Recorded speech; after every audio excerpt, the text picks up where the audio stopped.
Բարև սիրելի հայրենակիցներ, շնորհակալ եմ, որ եկել եք այս ասուլիսը լուսաբանելու։ Ես այսօր կպատասխանեմ 3 հիմնական հարցի։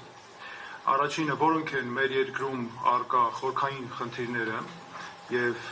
դրանից հետո կնշեմ, թե ով կարող է լուծել այդ խնդիրները, ինչ որակներ ունեցող մարդիկ, եւ ինչպես պետք է լուծվեն այդ խնդիրները, ու որն է իմ օրակարգը։ Նախ առաջինը ուզում եմ հստակ ասել, որ այսօր Հայաստանի ներքաղաքական կյանքը վերածված է մրցավազքի։ Մի խումբ մարդիկ մեր խնդիրների պատճառներն են, եւ մեկ այլ խումբ մարդիկ անկարողներ են ուղղակի, որոնք եկել են այս առկա խնդիրները, կուտակված խնդիրները իբր թե լուծելու, բայց դրանք ավելի են անընդհատ խորացնում։ Եվ ստացվել է այնպես, որ մեր երկրում առկա է փակ համակարգ, փակ շղթա։ Քաղաքական համակարգը երկու թևեր ունի։ Ամբողջությամբ մեկը Նիկոլ Փաշինյանն է, մյուսը նախկին նախագահների համակարգը, նախկին նախագահները։ Նիկոլ Փաշինյանը պարզապես սնվում է նախկին նախագահներից, եւ այս երկու համակարգերը իրար ուժեղացնում են։ Նիկոլ Փաշինյանը հենց այդպես էլ եկել է իշխանության, նախկին նախագահների ատելության վրա, նրանց ժամանակ թույլ տված սխալներից ելնելով ու հիմա էլ երկիրը պահում է ատելության ու թշնամանքի այս փակ շղթայի մեջ։ Եվ այս փակ շղթան նաև այնպես է ստացվել, որ այս երկու համակարգերը, նախկին նախագահները եւ Նիկոլ Փաշինյանը, առանց իրար գոյություն ունենալ պարզապես չեն կարող։ Եվ այսպես երկիրը մշտապես մնացել է անցյալում։ Այս ամենի արդյունքում նաև անգամ ինչ է ստացվում, անգամ ամենաաբսուրդային բաները, որոնք մեր երկրի անվտանգության, մարտահրավերների տեսանկյունից ուղղակի կործանարար է։ Մի մասը մեզ ծիրանով տանում է դեպի Բելարուս, մի մասը մեզ ուզում է Նիկոլ Փաշինյանը մեզ ուզում է դարձնել Ադրբեջանի վիլայետ, որպեսզի օտարները մեզ կարողանան թելադրել, թե մենք ինչ անենք։ Այս համակարգի պատճառն է, որ նախկին նախագահների եւ Փաշինյանի վեճը վերածվել է այն աստիճան, այնպիսի դրսևորումներ է ստացել, որ օրինակ մի կողմից հայտարարվում է, որ պատերազմը հրահրել է Փաշինյանը, ինչը թեկուզ մենք որքան էլ իմանանք, որ դա իրականություն է, բայց այդպիսի բան ինչպես կարելի է հայտարարել, որտեղ դա Հայաստանը բոլորովին այլ կերպ է ներկայացնում։ Մյուս կողմից էլ Փաշինյանը հայտարարում է, որ Հայաստանի զինվորները ինչու են ծառայում Հայաստանից դուրս։ Սա էլ նույնպես էլ երկու հայտարարություններն էլ մեր պետական շահերին հակասող հայտարարություններ են։ Իսկ իրականությունը հետևյալն է. ստացվել է, որ մենք ունենք 60-ից 70% մեր քաղաքացիներ, որոնք պարզապես չեն մասնակցում որոշումների կայացմանը, քաղաքական որոշումների կարևորագույն որոշումների կայացմանը մեր երկրում։ Այսինքն, նրանք ինչ է արված։ Այս համակարգի արդյունքում քաղաքական համակարգի, որը ձախողված է, մարդիկ պարզապես հուսահատության մեջ են հայտնվել եւ ընդհանրապես չեն էլ գնում ընտրությունների։ Սրանից է հենց նաեւ գալիս։ Եվ ես ուզում եմ ասել նաեւ, որ ես հավակնում եմ դառնալ նրանց ձայնը։ Եվ ուզում եմ նաեւ դիմել մեր քաղաքացիներին, որ մենք եկել ենք ասելու, որ մենք դառնալու ենք ձեր ձայնը, եւ մենք բոլորով միասին կտրելու ենք, ճեղքելու ենք այս համակարգը, որը իմ համոզմամբ առնվազն վերջին 5 տարիները, եթե ոչ ավել, ուղղակի թունավորում է մեր քաղաքական համակարգը։ Հիմա տեսեք նաեւ ինչը տեղի ունենում։ Մենք այսքան շրջում ենք գյուղերով ու քաղաքներով, չէ՞։ Մեր քաղաքացիները մեզ մշտապես ասում են, մենք կամ գործ ունենք գողերի, կամ անկարողների հետ։ Եվ երկու պարագայում են, մենք անընդհատ մնում ենք այդ փակ շղթայի մեջ։ Եվ այնինչ տեսանք մենք վաղաշաբաթում, իմ կարծիքով դա քաղաքական համակարգի ձախողված քաղաքական համակարգի արդյունք է։ Եվ ինչքան էլ գնան քննարկեն, ով ինչքան ձայն հավաքեց, դե փաստը մնում է փաստ, որ Փաշինյանի ղեկավարությամբ ԿՊ-ն այսօր իշխանություն է ձևավորում վաղարշաբաթում։ Ես նաև գիտեք ինչն է հետաքրքիր, երբ ընտրությունը կամ մրցավազքը ԿՊ-ի կամ Փաշինյանի, այսպես ճիշտ է, Փաշինյանի եւ նախկին նախագահների միջև է, ապա Փաշինյանը միշտ հաղթելու է դա։ Եվ ես ուզում եմ հստակ ասել, որ Փաշինյանի իշխանությունը հիմնվում է 3 այսօր հենասյուն ունի, 3 հենասյուն։ Առաջինը, որոնց դեմ աշխատելով ձևավորում է օրակարգեր։ Առաջինը նախկին նախագահներ, երկրորդ եկեղեցին, երրորդ ռուսներ։ Ռուսներից նրանք ունեն սարսափելի վախ, Փաշինյանը անձամբ չի խոսում ռուսների դեմ, այլ հանձնարարում է պատգամավորներ են խոսում, տարբեր աջակիցներ են խոսում, բայց արդյունքում ստացվում է նույն բանը։ Բայց արմատը մեկ է նախկին նախագահների այս ինստիտուտի վրա է նստած եւ ընդհանրապես նաև ակնհայտ է, որ մեր ժողովուրդը այս հարցին պատասխանել է։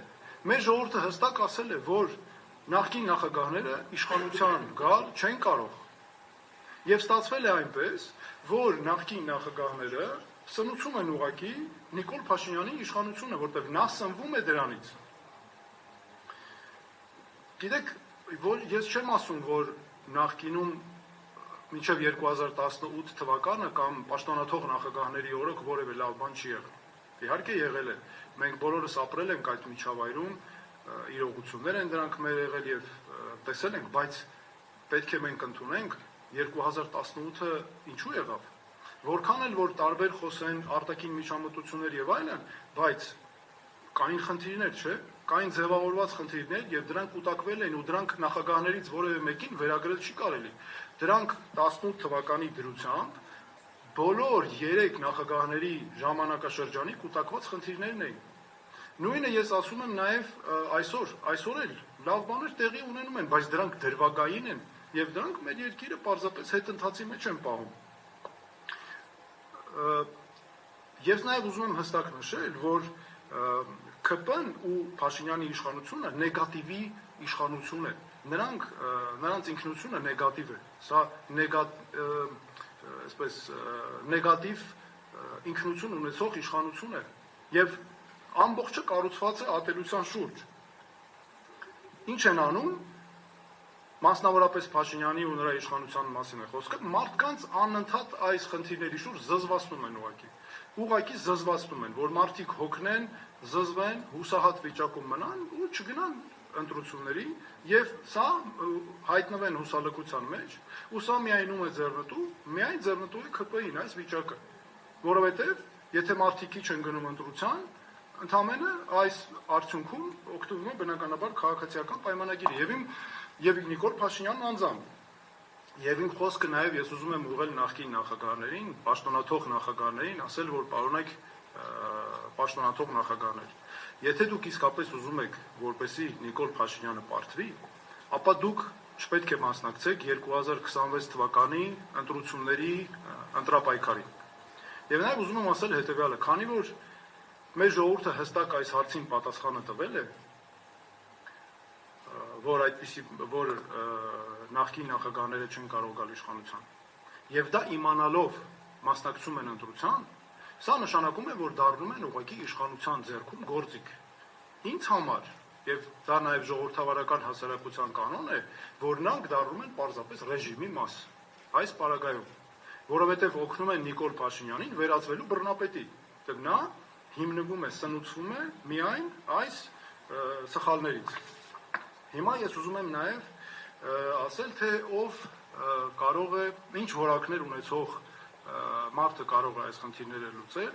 եւ ինչպես կարելի է դրան հասնել։ Նախ տեսեք ինձ այս համակարգերից որևէ մեկը նախկին նախագահներից եւ Նիկոլ Փաշինյանը չեն աջակցում, հակառակը ընդդիմանում են եւ այդ ընդդիմախոսությունը շատ բացահայտ է դրսևորվում, երբ մենք գնում ենք թեկուզ մեր այցերի ժամանակ ենք զգում, հրապարակային դաշտում ենք զգում, մի դեպքում հրապարակային է արվում, մի դեպքում լուրջ սպասում են, թե ինչպես ենք պարտվելու եւ առհասարակ ձախողվելու։ Մի դեպքում, որը շատ ավելի տարածված է, սարսափելի բամբասանքներ են տարածված տարբեր, որտեղ նպատակն է քայքայել մասնակցությունը, իսկ պատճառը խորքային դարձյալ էլի այն է, ինչ ասեցի, եւ նաև այստեղ մի հետաքրքիր կարևոր բան եմ ուզում ընդգծել, որ ես ողջունում եմ այս ընդդիմախոսությունները, որտեղ դա մեզ առանձնացնում է իսկապես բոլորից եւ այո, ստացվում է, որ մենք նաև որպես ինքնուրույն անկախ ուժ ճիշտ նախաձեռնություն ենք արել։ Իսկ տեխնացուի կարգավիճակով ես ինչու եմ առաջադրվել եւ առաջադրվելու են պաշտոնապես, որովհետեւ նախ ուզում եմ թվարկել որակներ, ես ունեմ կրթություն, որը ստացել եմ Հայաստանում, Ամերիկայի Միացյալ Նահանգներում եւ Եվրոպայում, ունեմ մասնագիտական փորձ, որ վերաբերում է, որ աշխատել եմ միջազգային ամենաբարձր ատյաններում որպես պատվիրակությունների ղեկավար, Հայաստանում ղեկավար պաշտոններում, Հայաստանում, Եվրոպայում, աֆրիկյան պետություններում, Միջին Արևելքում, Ամերիկայի Միացյալ Նահանգներում եւ այդ փորձը բնականաբար օգտագործելու եմ հանուն մեր երկրի զարգացման։ Ես նաեւ կարեւոր եմ համարում, որ այն բնավորությունը, որ ինչ բնավորության գծեր պետք է ունենա երկրի ղեկավարը, ուժեղ, կամային եւ կարողանա իրագործել այն որոշումները, որոնք կոնկրետ իրավիճակից բխում են։ Ես նաեւ ներկայացնում եմ նոր սերնդի ղեկավարություն եւ որովհետեւ մեզ անհրաժեշտ է նաեւ սերնդափոխություն։ Եվ հատուկ նաև ուզում եմ նշել, որ ես որպես վարչապետ ապահովելու եմ Հայաստանի երիտասարդության ակտիվ ներգրավվածությունը մեր երկրի կառավարմանը, մեր հասարակության ամենադինամիկ հատվածի, եւ ես հավատում եմ, որ մենք բոլորով հաղթահարելու ենք, մեր ապավինելով մեր ուժերին, ապավինելով ինքներս մեզ եւ ղեկավարվելով մեր հույսով ու հավատով, մեր ուժերով իսկապես հաղթահարելու ենք այս վիճակը։ Ես դրանում համոզված եմ։ Հիմա ինչպես վերջին մասին անդրադառնամ իմ ասուլիսի, ինչպես ի վերջո լուծել այս խնդիրները եւ որն է իմ օրակարգը։ Հստակ ուզում եմ 3 բան նշել. ուժեղ պետություն, ուժեղ անվտանգություն եւ արդար երկիր։ Սրանք այն 3 հենասյուներն են, որոնք մեզ տանում են եւ տանելու են առաջ։ Մենք նախ առաջ արտաքին քաղաքական բնագավառում խորացնելու ենք մեր հարաբերությունները Ամերիկայի Միացյալ Նահանգների հետ, որտեղ Ամերիկայի Միացյալ Նահանգները մեզ համար վստահելի գործընկեր է։ Մենք վերցնելու ենք աշխարհի պետություններից լավագույնը, օրինակ Ամերիկայի Միացյալ Նահանգների դեպքում մեզ համար կարևորագույն նշանակություն է ունենալու կրթական համակարգը, բարձր տեխնոլոգիաների նվաճումները, պաշտպանության ոլորտի ինովացիոն նվաճումները եւ անվտանգության ոլորտի եւ մյուս բոլոր իրավունքի գերակայությունը, ժողովրդավարությունը եւ մյուս նաեւ կարեւորագույն արժեքներն ու համակարգերը որ կան։ Սրա հետ միասին մենք պետք է ամեն ինչ անենք, որպեսզի կրճատենք մեր կախվածությունը, առհասարակ վերացնենք, չի կարող լինել պետություն, որը կախված է մեկ շուկայից, մեկ երկրից, ինչպես տարիներ շարունակ եղել է։ Մենք նաև ամեն ինչ անելու ենք, որպեսզի վերացնենք Ռուսաստանի հետ Դաշնության հետ հարաբերություններում մեր առկա խնդիրները եւ կախվածության աստիճանը։ Մենք պետք է փնտրենք, սիրելի հայրենակիցներ, ոչ թե հովանավորներ, այլ մենք պետք է մեր սեփական հնարավորություններով գտնենք լուծումներ։ Մենք չպետք է ունենանք պետություն, որը չի կարողանում ապահովել ինքնուրույնաբար իր կարիքները եւ իր անվտանգությունը։ Եվ մենք չենք կարող լինել պետություն, որը ինչ-որ մեկի արբանյակն է։ Անվտանգությունը լինելու է իմ թիվ խնդիրը, համար 1 խնդիրը, խնդիրների հարցերի հարցը, անվտանգության հարցը։ Առաջին օրվանից, երբ ես լինեմ վարչապետ, հենց առաջին օրը իմ հրամանով ստեղծվելու է հատուկ հանձնաժողով, որը հանձնարարական է ստանալու 6 ամսվա մեջ ներկայացնել անվտանգության բնագավառի բարեփոխումների ծրագիր։ Այդ ծրագիրը անմիջապես սկսելու ենք իրականացնել եւ մենք առաջին 5 տարվա մանդատի շրջանակում հասնելու ենք մեր հակառակորդի հետ անվտանգության հարցում հավասարակշռության զսպան, իսկ հետո լիարժեք հավասարակշռության։ Որովհետեւ ես համոզված եմ, որ միայն այս կերպ, միայն ուժեղ լինելու շնորհիվ է, որ մենք կարող ենք ունենալ խաղաղություն։ Մենք մշակել ենք հստակ տնտեսական աճի ծրագիր, այդ ծրագիրը արտահանելի մոդելի համակարգ է, եւ մենք պետք է ունենանք մեր երկում իհարկե սոցիալական արդարություն, որը երկիրը պետք է հիմնված լինի գիտության բարձր նվաճումների վրա, ու պետք է մեր կրթական համակարգը ոչ թե լինի նորաձև, բայց փուչ, այլ իրական կրթական համակարգ, որը մեր քաղաքացիներին ձևավորում է իրական քաղաքացիներ եւ այնպիսի քաղաքացիներ, որոնք իրենց են կերտում իրենց կյանքը եւ ինքնուրույն են դա անում։ Մենք պետք է լինենք իհարկե նաև ամբողջական նաև բարեփոխմանն է ենթակա մյուս համակարգերը, ուղղական համակարգը, կրթական, Իհարկե նաև այս ամենը պետք է արվի Սփյուռքի հետ միասին։ Եվ օրինակ անվտանգության համակարգում մենք առաջնահերթ աշխատելու ենք թե Հայաստանի մասնագետների հետ, թե նաև Սփյուռքի մեր հայրենակիցների հետ։ Ու նաև պետք է գնահատենք բնականաբար Սփյուռքի մեր հայրենակիցներին, նրանց վաստակը եւ ներդրումը։ Օրինակ, այդպիսի լուծումներից մեկը անմիջապես լինելու է օդանավակայանը անվանել Շարլ Ազնավուր օդանավակայան, որը կարծում եմ գնահատական է կարևորագույն։ Բացի այն, որ մասնագետների նաև հրավիրելով ենք անելու մյուս լուծումները։ Եվ հիմա գիտեք, ես վերջում նաև ուզում եմ մի կարևոր հարցի անդրադառնալ։ Տեսեք, ինչ է տեղի ունենում։ Նիկոլ Փաշինյանը պաշտոնաթող նախագահներին անընդհատ հրավիրում է բանավեճի։ Եվ ինքը այդ իր ատելության, թշնամանքի օրակարգի ձեռնելով վստահ է, որ արդյունքների հասնելու է։ Նախկին ժամանակների սխալները օգտագործելով եւ այլն, իհարկե մոռանում է, որ ամենամեծ նախկինը ինքն է, բայց ես ուզում եմ Նիկոլ Փաշինյանին հիմա ասեմ, որ պարոն Փաշինյան, ես եմ հիմա ձեզ հրավիրում բանավեճի։